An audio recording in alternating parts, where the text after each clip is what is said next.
ಮಾರುಕಟ್ಟೆಗೆ ಇವತ್ತು ರೇಣುಕಾ ಸ್ವಾಮಿ ಕೊಲೆ ಕೇಸ್ನ ಆರೋಪಿಗಳು ಬರಲಿದ್ದಾರೆ. ಇವತ್ತಿನಿಂದ ಆರಂಭವಾಗಲಿದೆ ರೇಣುಕಾ ಸ್ವಾಮಿ ಕೊಲೆ ಕೇಸಿನ ಟ್ರಯಲ್.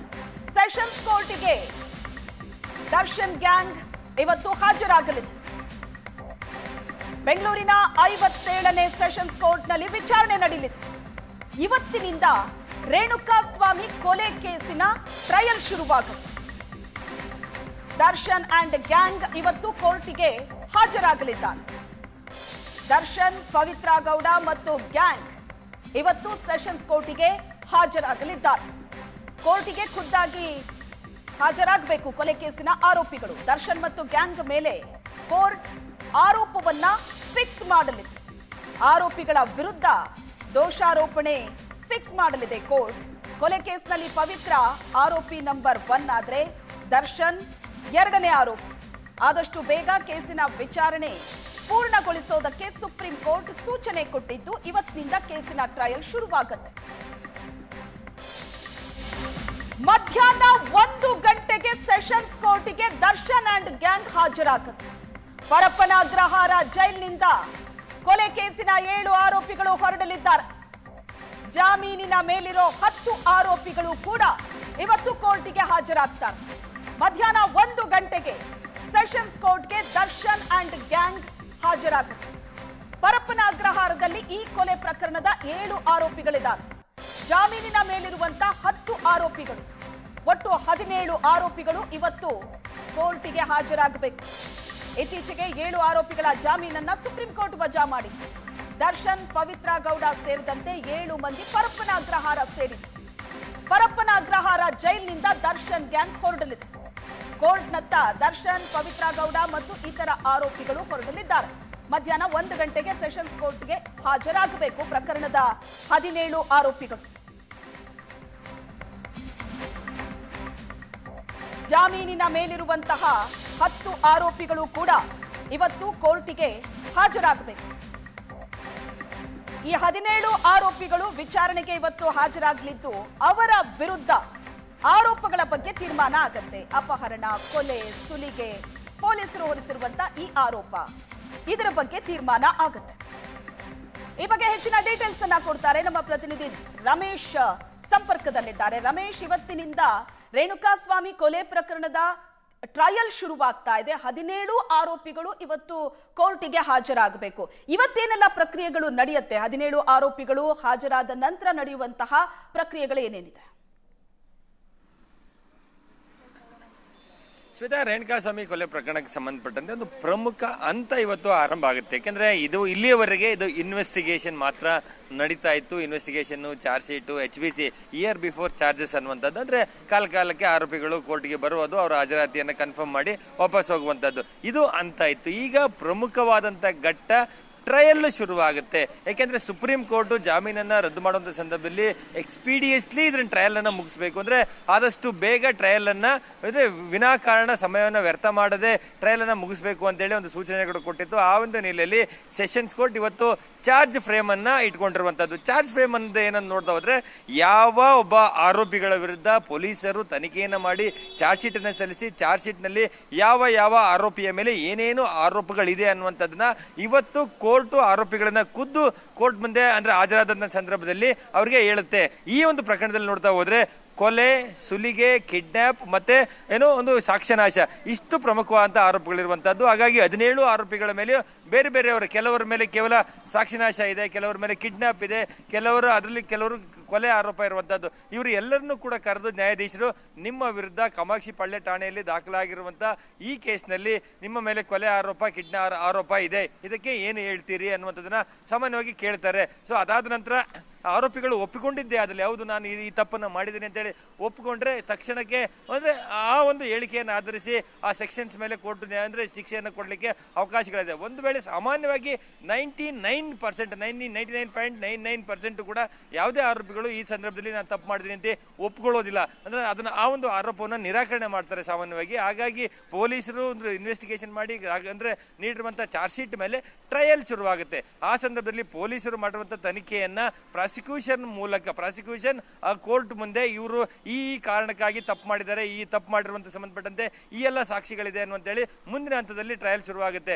ಅದೇ ರೀತಿ ಆರೋಪಿಗಳ ಪರ ಆರೋಪಿಗಳು ತಮ್ಮ ವಕೀಲರನ್ನಿಟ್ಟು ತಾವು ತಪ್ಪು ಮಾಡಿಲ್ಲ ಅಂತೇಳಿ ಕೋರ್ಟ್ ಮುಂದೆ ಸಾಬೀತು ಮಾಡಬೇಕಾಗತ್ತೆ. ಈ ಒಂದು ಟ್ರಯಲ್ ಮುಗಿಲಿಕ್ಕೆ ಸುಮಾರು ವರ್ಷಗಳ ಕಾಲ ಸಮಯ ತೆಗೆದುಕೊಳ್ತದೆ. ಯಾಕೆಂದ್ರೆ ಈ ಪ್ರಕರಣದಲ್ಲಿ 200ಕ್ಕೂ ಹೆಚ್ಚು ಜನ ಸಾಕ್ಷಿಗಳಿದ್ದಾರೆ, ಬೇರೆ ಬೇರೆ ರೀತಿಯಾದಂತ ಎವಿಡೆನ್ಸ್ಗಳಿದೆ, ಅದೆಲ್ಲವೂ ಕೂಡ ಕೋರ್ಟ್ ಮುಂದೆ ಎಕ್ಸಾಮಿನ್ ಆಗಬೇಕಾಗುತ್ತೆ. ಆ ಒಂದು ಟ್ರಯಲ್ ನ ಆರಂಭಿಕ ಹಂತ ಇವತ್ತು. ಸೊ ಆ ಒಂದು ನೆಲೆಯಲ್ಲಿ ಈ ಒಂದು ಚಾರ್ಜಸ್ ಅನ್ನ ಫ್ರೇಮ್ ಮಾಡುವ ಸಂದರ್ಭದಲ್ಲಿ ಎಲ್ಲಾ ಆರೋಪಿಗಳು ಕಡ್ಡಾಯವಾಗಿ ಕೋರ್ಟ್ ಮುಂದೆ ಹಾಜರಾಗಬೇಕಾಗುತ್ತೆ. ಹಾಗಾಗಿ ಈ ಪ್ರಕರಣದಲ್ಲಿ ಒಟ್ಟು 17 ಜನ ಆರೋಪಿಗಳಿದ್ದಾರೆ. ಅದರಲ್ಲಿ 7 ಜನರ ಜಾಮೀನನ್ನ ಸುಪ್ರೀಂ ಕೋರ್ಟ್ ರದ್ದಾದ ನಂತರ ಪರಪ್ಪನಗರ ಜೈಲಿನಲ್ಲಿರುವಂತಹದ್ದು ರೇಣುಕಾ ಸ್ವಾಮಿ ಕೊಲೆ ಪ್ರಕರಣದ ಪ್ರಮುಖ A1 ಆಗಿರುವಂತಹ ಪವಿತ್ರ ಗೌಡ, ದರ್ಶನ್ ಸೇರಿದಂತೆ 7 ಜನ ಆರೋಪಿಗಳು ಜೈಲಿನಲ್ಲಿದ್ದಾರೆ. ಅವ್ರನ್ನ ಇವತ್ತು ಮಧ್ಯಾಹ್ನ ಸೆಷನ್ಸ್ ಕೋರ್ಟ್ ಮುಂದೆ ಹಾಜರುಪಡಿಸ್ತಾರೆ. ಸೊ ಇನ್ನು ಉಳಿದಂತೆ 10 ಜನ ಜಾಮೀನ್ ಮೇಲೆ ಹೊರಗಡೆ ಇದ್ದಾರೆ. ಅವರು ಕೂಡ ಕಡ್ಡಾಯವಾಗಿ ಕೋರ್ಟ್ ಮುಂದೆ ಹಾಜರಾಗಬೇಕಾಗುತ್ತೆ. ಈ ಒಂದು ಪ್ರೊಸೀಡಿಂಗ್ ಸುಮಾರು ಒಂದು ಅರ್ಧ ಗಂಟೆಯಿಂದ 1 ಗಂಟೆಗಳ ಕಾಲ ಸಮಯ ತೆಗೆದುಕೊಳ್ಳುವಂತ ಸಾಧ್ಯತೆಗಳಿದೆ. ಹಾಗಾಗಿ ಬೆಳಗ್ಗಿನ ಒಂದು ಏನು ಪ್ರಕ್ರಿಯೆಗಳಿದೆ ಆ ಸಂದರ್ಭದಲ್ಲಿ ಆದ್ರೆ ಒಂದಷ್ಟು ಹೆಚ್ಚು ಕೇಸ್ಗಳಿರೋದ್ರಿಂದ ಆ ಸಂದರ್ಭದಲ್ಲಿ ಅಲ್ಲಿ ಒಂದಷ್ಟು ಜನ ಸೇರ್ಕೊಳ್ಳುವಂತ ಸಾಧ್ಯತೆಗಳಿದೆ. ಮತ್ತೆ ಇದು ಒಂದು ಸಮಯ ತೆಗೆದುಕೊಳ್ಳೋದ್ರಿಂದ ಮಧ್ಯಾಹ್ನ 2:45ಕ್ಕೆ ಇದನ್ನು ತೆಗೆದುಕೊಳ್ಳೋಣ ಅನ್ನುವಂಥದ್ದು ನಿರ್ಧಾರವನ್ನ ಕೋರ್ಟ್ ಮಾಡಿರುವಂತದ್ದು. ಹಾಗಾಗಿ ಜೈಲ್ ಸಿಬ್ಬಂದಿಗಳಿಗೆ ಮತ್ತೆ ಎಲ್ಲರಿಗೂ ಕೂಡ ಮಧ್ಯಾಹ್ನ 2:45ಕ್ಕೆ ಅವ್ರನ್ನ ಆರೋಪಿಗಳನ್ನ ಹಾಜರುಪಡಿಸಿ ಅಂತೇಳಿ ಸೂಚನೆ ಕೊಟ್ಟಿದ್ದಾರೆ ಅನ್ನುವಂತ ಮಾಹಿತಿಗಳು ಲಭ್ಯ ಆಗ್ತಿರುವಂತದ್ದು. ಹಾಗಾಗಿ ಮಧ್ಯಾಹ್ನ 1-1:30 ನಂತರ ಆರೋಪಿಗಳನ್ನ ದರ್ಶನ್, ಪವಿತ್ರ ಗೌಡ ಸೇರಿದಂತೆ 7 ಜನ ಜೈಲಿಂದ ಕರ್ಕೊಂಡು ಬರ್ತಾರೆ. ಕೋರ್ಟ್ಗೆ ಒಂದು 2 ಕಾಲಷ್ಟೊತ್ತಿಗೆ ಕೋರ್ಟ್ಗೆ ಬರುವಂತಹ ಸಾಧ್ಯತೆಗಳಿದೆ. ಅದಾದ ನಂತರ 2:45ಕ್ಕೆ ಈ ಒಂದು ಪ್ರೊಸೀಡಿಂಗ್ಸ್ ಶುರುವಾಗುತ್ತೆ. ಇವತ್ತಿನ ಪ್ರೊಸೀಡಿಂಗ್ಸ್ ನಲ್ಲಿ ಆರೋಪಿಗಳೆಲ್ಲರೂ ಕೂಡ ಆರೋಪ ನಿರಾಕರಣೆಯನ್ನ ಮಾಡಿ ಟ್ರಯಲ್ಗೆ ಹೋಗ್ತಾರಾ ಅಥವಾ ಯಾರಾದ್ರೂ ಕೂಡ ಹೌದು ನಾವು ತಪ್ಪು ಮಾಡಿದೀವಿ ಅಂತೇಳಿ ಏನಾದ್ರು ಒಪ್ಪಿಕೊಂಡು ಈ ಪ್ರಕರಣದಲ್ಲಿ ಏನಾದ್ರು ಶಿಕ್ಷೆಗೊಳಗಾಗ್ತಾರ ಆ ಸಾಧ್ಯತೆಗಳು ತೀರಾ ಕಡಿಮೆ ಇರುವಂತಹದ್ದು. ಆ ಒಂದಿನಲ್ಲಿ ಇವತ್ತು ಚಾರ್ಜ್ ಫ್ರೇಮ್ ಆಗುತ್ತೆ. ಸೊ ಅದು ಕೂಡ ಇದು 57 CCH ಕೋರ್ಟ್ಗೆ ಸಂಬಂಧಪಟ್ಟಂತ ಪ್ರಕರಣ ಆಗಿರುವಂತದ್ದು. ಆದ್ರೆ ಆ ಒಂದು ಕೋರ್ಟ್ ನಲ್ಲಿ ನ್ಯಾಯಾಧೀಶರು ವರ್ಗಾವಣೆ ಆಗಿದ್ದಾರೆ. ಹಾಗಾಗಿ ಇನ್ಚಾರ್ಜ್ ಕೋರ್ಟ್ ಮುಂದೆ 64th CCH ಕೋರ್ಟ್ ಇದೆ. ಆ ಒಂದು ಇನ್ಚಾರ್ಜ್ ಕೋರ್ಟ್ ಮುಂದೆ ಇವತ್ತು ಆರೋಪ ನಿಗದಿ ಪ್ರಕ್ರಿಯೆಗಳು ನಡೀತದೆ. ಅದಾದ ನಂತರ ಒಂದು ಅಂದ್ರೆ ಈಗ 57 ಕೋರ್ಟ್ಗೆ ನ್ಯಾಯಾಧೀಶರ ವರ್ಗಾವಣೆ ಅಲ್ಲಿಗೆ ಯಾರಾದ್ರೂ ನೇಮಕ ಆದ ನಂತರ ಆ ಒಂದು ಕೋರ್ಟ್ಗೆ ಅದು ವರ್ಗಾವಣೆ ಆಗುವಂತದ್ದು. ಆದ್ರೆ ಸುಪ್ರೀಂ ಕೋರ್ಟ್ ನ ಒಂದು ಸೂಚನೆಯ ಮೇರೆಗೆ, ನಿರ್ದೇಶನದ ಮೇರೆಗೆ ಆದಷ್ಟು ಬೇಗ ಟ್ರಯಲ್ ಅನ್ನ ಮುಗಿಸಬೇಕು ಅನ್ನುವಂತ ಒಂದು ಕಾರಣಕ್ಕಾಗಿ ಇವತ್ತು ಚಾರ್ಜ್ ಫ್ರೇಮಿಂಗ್ ಪ್ರೊಸೀಡಿಂಗ್ಸ್ ಅನ್ನ ಇಟ್ಕೊಂಡಿರುವಂತದ್ದು. ಸೊ ಹಾಗಾಗಿ ಅಂದ್ರೆ ಈ ಎಲ್ಲಾ ಆರೋಪಿಗಳನ್ನ ಕರ್ಕೊಂಡು ಬಂದ ನಂತರ ಇವತ್ತು ಏನಾಗುತ್ತೆ ಅಂತ ಕಾದು ನೋಡ್ಬೇಕಾಗಿರುವಂತಹದ್ದು. ಶ್ವೇತಾ, ಓಕೆ, ಒಂದ್ ಕಡೆ ಈ ಪ್ರಕರಣದ ಟ್ರಯಲ್ ಆದ್ರೆ ಮತ್ತೊಂದು ಕಡೆ ದರ್ಶನ್ ಪರ ವಕೀಲರು ಸಲ್ಲಿಸಿರುವಂತ ಮತ್ತೊಂದು ಅರ್ಜಿ, ಹಾಸಿಗೆ, ದಿಂಬು, ಮೂಲ ಸೌಕರ್ಯದ ಬಗ್ಗೆ ನ್ಯಾಯಾಲಯ ಆದೇಶ ಕೊಟ್ಟಿದ್ರು ಕೂಡ ಜೈಲಾಧಿಕಾರಿಗಳು ಅದನ್ನ ಪಾಲನೆ ಮಾಡ್ತಿಲ್ಲ ಅಂತ ಹಾಕಿರೋ ಅರ್ಜಿ, ಅದರ ವಿಚಾರಣೆ ಅಂದ್ರೆ ಆದೇಶ ಕೂಡ ಇವತ್ತೇ ಬರುತ್ತೆ ಅಂತ ಮಾಹಿತಿ ಇದೆ. ಶ್ವೇತಾ, ಅಂದ್ರೆ ಆ ಒಂದು ಮೆಮೋಗಳಿಗೆ ಸಂಬಂಧಪಟ್ಟಂತೆ ಆದೇಶ ಮಾಡ್ತಾರಾ ಅನ್ನುವಂಥದ್ರ ಬಗ್ಗೆ ಒಂದು ಕ್ಲಾರಿಟಿ ಇಲ್ಲ. ಯಾಕೆಂದ್ರೆ ಒಂದು ದರ್ಶನ್ ಪರ ವಕೀಲರು ಮತ್ತೆ ನಾಗರಾಜ್, ಲಕ್ಷ್ಮಣ್ ಸೇರಿದಂತೆ 3 ಆರೋಪಿಗಳ ಪರ ವಕೀಲರಾಗಿರುವಂತಹ ಸುನೀಲ್ ಕುಮಾರ್ ಕೋರ್ಟ್ ಮುಂದೆ ಅರ್ಜಿಯನ್ನು ಸಲ್ಲಿಸಿ ಒಂದು ಮೂಲ ಸೌಕರ್ಯಗಳನ್ನು, ಜೈಲು ಮ್ಯಾನ್ಯುವಲ್ ಇರುವಂತಹ ಮೂಲ ಸೌಕರ್ಯಗಳನ್ನ ಕೊಡ್ತಾ ಇಲ್ಲ ಅಂತೇಳಿ ಒಂದು ಆರಂಭದಲ್ಲಿ ಅರ್ಜಿಯನ್ನು ಸಲ್ಲಿಸ್ತಾರೆ. ಅದನ್ನ ಅಲೋ ಮಾಡಿದಂತ ಸೆಷನ್ಸ್ ಕೋರ್ಟ್ ಅವರಿಗೆ ಆಸ್ ಪರ್ ಜೈಲ್ ಮ್ಯಾನ್ಯುವಲ್ ಸೌಕರ್ಯಗಳನ್ನ ಕೊಡಿ ಅಂತೇಳಿ ಆದೇಶವನ್ನು ಮಾಡಿತ್ತು. ಅದಾದ ನಂತರವೂ ಕೂಡ ಜೈಲು ಅಧಿಕಾರಿಗಳು ಯಾವುದೇ ರೀತಿಯಾದ ಸೌಲಭ್ಯಗಳನ್ನು ಕೊಡ್ತಾ ಇಲ್ಲ ಅಂತೇಳಿ ಒಂದು ಕಂಟೆಂಪ್ಟ್ ಮೆಮೋವನ್ನ ಮೂವ್ ಮಾಡಿದ್ರು. ಅದಕ್ಕೆ ಸಂಬಂಧಪಟ್ಟಂತೆ ಕೋರ್ಟ್ ಒಂದು ಕ್ಲಾರಿಫಿಕೇಶನ್ ಅನ್ನ ಕಾಲ್ ಮಾಡಿತ್ತು. ಆದ್ರೆ ಜೈಲು ಅಧಿಕಾರಿಗಳು ತಾವು ಕೋರ್ಟ್ ಆದೇಶವನ್ನು ಎಷ್ಟರ ಮಟ್ಟಿಗೆ ಪಾಲನೆ ಮಾಡ್ತಾ ಇದೀವಿ ಅಂತೇಳಿ ತಿಳಿಸಬೇಕು ಅಂತೇಳಿ ಆ ಒಂದು ನೆಲೆಯಲ್ಲಿ ಜೈಲಿನ ಅಧಿಕಾರಿಗಳು SPP ಮೂಲಕ ತಾವು ಜೈಲು ಮ್ಯಾನ್ಯುವಲ್ ಪ್ರಕಾರ ಎಲ್ಲಾ ಸೌಕರ್ಯಗಳನ್ನ ಕೊಟ್ಟಿದ್ದೇವೆ ಅನ್ನುವಂಥದ್ದನ್ನ ಕೋರ್ಟ್ ಗಮನಕ್ಕೆ ಕೊಟ್ಟಿದ್ದಾರೆ. ಸೊ ಹಾಗಾಗಿ ಕೋರ್ಟ್ ಈ ಒಂದು ಕ್ಲಾರಿಫಿಕೇಶನ್ ತೆಗೆದುಕೊಂಡ ನಂತರ ಅಂದ್ರೆ ಕೋರ್ಟ್ ಹೇಳಿದ್ದಂಥದ್ದು ಪ್ರಿಸನ್ ಆಕ್ಟ್ ಪ್ರಕಾರ, ಪ್ರಿಸನ್ ಮ್ಯಾನ್ಯುವಲ್ ಪ್ರಕಾರ ಸೌಕರ್ಯಗಳನ್ನ ಕೊಡಿ ಅಂತ ಹೇಳಿತ್ತು. ನಾವು ಕೊಟ್ಟಿದ್ದೇವೆ ಅನ್ನುವಂಥದ್ದನ್ನ ಹೇಳಿದ್ದಾರೆ. ಹಾಗಾಗಿ ಆ ಒಂದು ಮೆಮೋ ಮೇಲೆ ಆದೇಶ ಈಗಲೇ ಇಷ್ಟೊತ್ತಿಗೆ ಆಗ್ಬೇಕಾಗಿತ್ತು. ಆದ್ರೆ ನ್ಯಾಯಾಧೀಶರು ಯಾವುದೇ ರೀತಿಯಾದಂತ ಅದ್ರ ಬಗ್ಗೆ ಒಂದು ಆದೇಶವನ್ನ ನೀಡಿಲ್ಲ. ಸೊ ಇವತ್ತೇನಾದ್ರೂ ದರ್ಶನ್ ಆಗ್ಲಿ ಮತ್ತೆ ಜೈಲಿರುವಂತಹ ಅಂದ್ರೆ ಆರೋಪಿಗಳು ಕೋರ್ಟ್ ಮುಂದೆ ಬಂದಂತ ಸಂದರ್ಭದಲ್ಲಿ ನಮಗೆ ಸೌಕರ್ಯಗಳನ್ನ ಕೊಡ್ತಾ ಇಲ್ಲ ಅನ್ನುವಂಥದ್ದನ್ನೇನಾದ್ರೂ ಮತ್ತೆ ಮೆನ್ಷನ್ ಮಾಡ್ತಾರಾ, ಕೋರ್ಟ್ಗೆ ಜೈಲಧಿಕಾರಿಗಳ ವಿರುದ್ಧ ಏನಾದ್ರು ಹೇಳಿಕೆಯನ್ನು ಕೊಡ್ತಾರಾ ಅನ್ನೋದನ್ನ ಕಾದು ನೋಡ್ಬೇಕಾಗಿರುವಂತದ್ದು. ಈ ಹಂತದಲ್ಲಿ ಆ ಒಂದು ಕಂಟೆಂಪ್ಟ್ ಪಿಟಿಷನ್ ಏನ್ ಹಾಕಿದ್ದಾರೆ, ಹಾಸಿಗೆ, ದಿಂಬು ಸೇರಿದಂತೆ ಮೂಲ ಸೌಕರ್ಯಗಳು ಕೊಟ್ಟಿಲ್ಲ ಅನ್ನುವಂಥದ್ದು, ಆ ಬಗ್ಗೆ ನ್ಯಾಯಾಧೀಶರು ಏನ್ ಹೇಳ್ತಾರೆ ಇವತ್ತು ಅನ್ನೋದನ್ನ ಒಂದಷ್ಟು ಕುತೂಹಲ ಇರುವಂತದ್ದು. ಆ ಬಗ್ಗೆ ಒಂದು ಹಂತದಲ್ಲಿ ಹೇಳಬಹುದು ಅಥವಾ ಕ್ಲಾರಿಫಿಕೇಶನ್ ಅನ್ನ ಕೋರ್ಟ್ ಕನ್ಸಿಡರ್ ಮಾಡಿ ಅದನ್ನ ಅಷ್ಟಕ್ಕೆ ಕೈ ಬಿಡುವಂತಹ ಸಾಧ್ಯತೆಗಳು ಕೂಡ ಇದೆ ಅಂತೇಳಿ ಹೇಳ್ತಾ ಇದ್ದಾರೆ. ಸೊ ಆ ಒಂದು ನೆಲೆಯಲ್ಲಿ ದರ್ಶನ್ಗೆ ಈಗೇನು ಜೈಲ್ ಮ್ಯಾನ್ಯುವಲ್ ಪ್ರಕಾರ ಈಗಾಗಲೇ ಎಲ್ಲ ಸೌಕರ್ಯಗಳನ್ನ ಕೊಟ್ಟಿದೀವಿ ಅನ್ನುವಂಥದ್ದನ್ನ ಜೈಲು ಅಧಿಕಾರಿಗಳು ಹೇಳ್ತಾ ಇದ್ರೆ, ದರ್ಶನ್ ಪರ ವಕೀಲರು ಈವರೆಗೂ ಹೇಳ್ತಾ ಇರುವಂತದ್ದು ಅವರು ಯಾವುದೇ ರೀತಿಯಾದ ಸೌಕರ್ಯಗಳನ್ನ ಕೊಟ್ಟಿಲ್ಲ, ಮ್ಯಾಟ್ರೆಸ್ ಕೊಟ್ಟಿಲ್ಲ. ಅಂದ್ರೆ ಇವರು ಒಂದು ಹಾಸಿಗೆ ಕೊಡಬೇಕು ಅನ್ನುವಂಥದ್ದಿದೆ. ಹಾಸಿಗೆ ಅಂದ್ರೆ ಒಂದು ಚಾಪೆಯನ್ನ ಕೊಡ್ತಾರೆ. ಆದ್ರೆ ದರ್ಶನ್ ಪರ ವಕೀಲರುವಂತದ್ದು ಒಂದು ಮ್ಯಾಟ್ರೆಸ್ಗೆ ಅವಕಾಶವನ್ನು ಕೊಡಬೇಕು ಅನ್ನೋಂಥದ್ದು. ಒಂದ್ ವೇಳೆ ಮ್ಯಾಟ್ರೆಸ್ಗೆ ಅವಕಾಶವನ್ನು ಕೊಟ್ಟಿದ್ದೆ ಅದಲ್ಲಿ ಜೈಲಿನಲ್ಲಿರುವಂತಹ 2,000ಕ್ಕೂ ಹೆಚ್ಚು ಕೈದಿಗಳು ಕೂಡ ಅದನ್ನೇ ಡಿಮಾಂಡ್ ಮಾಡ್ತಾರೆ. ಹಾಗಾಗಿ ಅದನ್ನ ಕೊಡ್ಲಿಕ್ಕೆ ಸಾಧ್ಯ ಇಲ್ಲ ಅನ್ನುವಂಥದ್ದು ಜೈಲಿನ ಅಧಿಕಾರಿಗಳ ಒಂದು ವಾದ ಆಗಿರುವಂತದ್ದು. ಹಾಗಾಗಿ ಜೈಲ್ ಮ್ಯಾನ್ಯುಯಲ್ ಎಲ್ಲರಿಗೂ ಏನು ಅಪ್ಲೈ ಆಗುತ್ತೋ ಅದಷ್ಟೇ ದರ್ಶನ್ಗಾಗ್ಲಿ ಈ ಕೇಸ್ನ ಆರೋಪಿಗಳಿಗೆ ಅಪ್ಲೈ ಆಗಬೇಕು ಅನ್ನುವಂಥದ್ದು ಜೈಲಧಿಕಾರಿಗಳ ವಾದ ಇರುವಂತದ್ದು. ಹಾಗಾಗಿ ಕೋರ್ಟ್ ಆ ವಾದವನ್ನು ಒಪ್ಪಿಕೊಂಡಂತೆ ಕಾಣ್ತಾ ಇರುವಂತದ್ದು. ಅದ್ರ ಮೇಲೆ ಏನಾದ್ರು ಆದೇಶ ಆಗುತ್ತಾ ಇಲ್ವಾ ಅಥವಾ ಕ್ಲಾರಿಫಿಕೇಶನ್ ಕೋರ್ಟ್ ಕನ್ಸಿಡರ್ ಮಾಡಿ ಅದನ್ನ ದಾಖಲು ಮಾಡಿಕೊಂಡು ಅಷ್ಟಕ್ಕೆ ಕೈ ಬಿಡ್ತಾರೆ. ಜನರಲಿ ಈ ತರ ಕೊಲೆ ಕೇಸಿನ ಟ್ರಯಲ್ ಅಂತ ಅಂದ್ರೆ ಅಪ್ರಾಕ್ಸಿಮೇಟ್ಲಿ ಎಷ್ಟು ಸಮಯ ತಗೊಳುತ್ತೆ? ಯಾಕಂದ್ರೆ ಈ ಪ್ರಕರಣದಲ್ಲಿ ಸುಪ್ರೀಂ ಕೋರ್ಟ್ ಸೂಚನೆ ಕೊಟ್ಟಿದೆ ಕೇಸಿನ ಟ್ರಯಲ್ ಅನ್ನ ಬೇಗ ಮುಗಿಸ್ಬೇಕು ಅಂತ, ಕಾರಣಕ್ಕೆ ಬೇಗನೆ ಶುರುವಾಗಿದೆ. ಆದ್ರೆ ಜನರಲಿ ಕೊಲೆ ಕೇಸಿನ ಟ್ರಯಲ್ ಅಂದ್ರೆ ಎಷ್ಟು ಸಮಯದ ತನಕ ಎಳ್ಕೊಂಡು ಹೋಗುತ್ತೆ? ಈ ಪ್ರಕರಣದ ಟ್ರಯಲ್ ಇದೆಯಲ್ಲ, ಇದು ಎಷ್ಟು ಸಮಯ ತಗೋಬಹುದು ಅಂತ ಅನ್ಸುತ್ತೆ?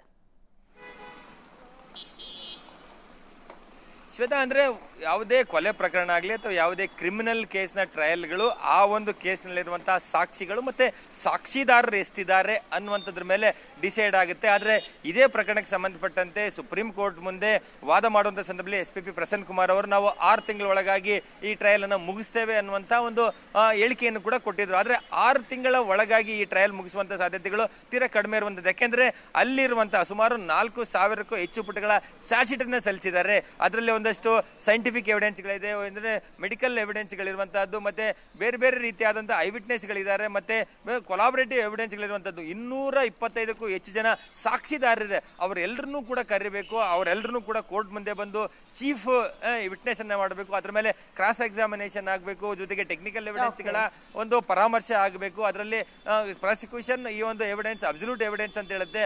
ಆದ್ರೆ ಅದನ್ನ ಪ್ರಶ್ನೆ ಮಾಡಿ ಅಂದ್ರೆ ಆರೋಪಿಗಳ ಪರ ವಕೀಲರುಗಳು ಕೂಡ ಅದನ್ನ ಪ್ರಶ್ನೆ ಮಾಡಿ ಅಥವಾ ಅದು ತಪ್ಪು ಸುಳ್ಳು ಅನ್ನುವಂಥದ್ದನ್ನ ಹೇಳ್ತಾರೆ. ಸೊ ಈ ಎಲ್ಲ ರೀತಿಯ 225ಕ್ಕೂ ಹೆಚ್ಚು ಜನ ಆರೋಪಿ ಅಂದ್ರೆ ಸಾಕ್ಷಿದಾರರ ಹೇಳಿಕೆಗಳಾಗಬೇಕು, ಮತ್ತೆ ಇರುವಂತಹ ಸಾಕ್ಷಿಗಳ ಎಕ್ಸಾಮಿನ್ ಆಗಬೇಕು. ಇದು ವಾರಕ್ಕೆ 1 ದಿನ ಒಂದು ಟ್ರಯಲ್ ನಡೀತದೆ ಅನ್ನುವಂಥದ್ದಾದ್ರೂ ಕೂಡ ಸುಮಾರು 1.5 ವರ್ಷ ತೆಗೆದುಕೊಳ್ಳುವಂತ ಸಾಧ್ಯತೆಗಳಿರುವಂತದ್ದು. ಆದ್ರೆ ಸುಪ್ರೀಂ ಕೋರ್ಟ್ ಆದಷ್ಟು ಬೇಗ ಈ ಟ್ರಯಲ್ ಅನ್ನ ಮುಗಿಸಿ ಅನ್ನುವಂಥದ್ದನ್ನ ಹೇಳಿರೋದ್ರಿಂದ ಸೆಷನ್ಸ್ ಕೋರ್ಟ್ ಯಾವ ರೀತಿ ಡೈಲಿ ಬೇಸಿಸ್ ಅಲ್ಲಿ ವಿಚಾರಣೆಯನ್ನ ನಡೆಸುತ್ತಾ ಅಥವಾ ಆದಷ್ಟು ಬೇಗ ಅಂದ್ರೆ ಹೆಚ್ಚು ಸಮಯವನ್ನ ಹೆಚ್ಚು ಅಂದ್ರೆ ಡೇಟ್ ಅನ್ನ ಮುಂದಕ್ಕೆ ಕೊಡದೆ ಆದಷ್ಟು ಬೇಗ ವಾರಕ್ಕೊಮ್ಮೆ ಅಥವಾ ವಾರಕ್ಕೆ 2 ದಿನಕ್ಕೊಮ್ಮೆ ಟ್ರಯಲ್ ಅನ್ನ ಮುಗಿಸಿದ್ರೆ ನಡೆಸಿದ್ದೆ ಅದಲ್ಲಿ 1.5 ವರ್ಷದ ಒಳಗಾಗಿ ಈ ಟ್ರಯಲ್ ಮುಗಿಯುವಂತ ಸಾಧ್ಯತೆಗಳಿರುವಂತದ್ದು. ಹಾಗಾಗಿ ಟ್ರಯಲ್ ಶುರುವಾದ ನಂತರ ಯಾವ ರೀತಿ ಸೆಷನ್ಸ್ ಕೋರ್ಟ್ ಈ ಕೇಸನ್ನ ತೆಗೆದುಕೊಂಡು ಹೋಗುತ್ತೆ. ಥ್ಯಾಂಕ್ ಯು ರಮೇಶ್, ನಿಮ್ಮೆಲ್ಲ ಡೀಟೇಲ್ಸ್ಗೆ.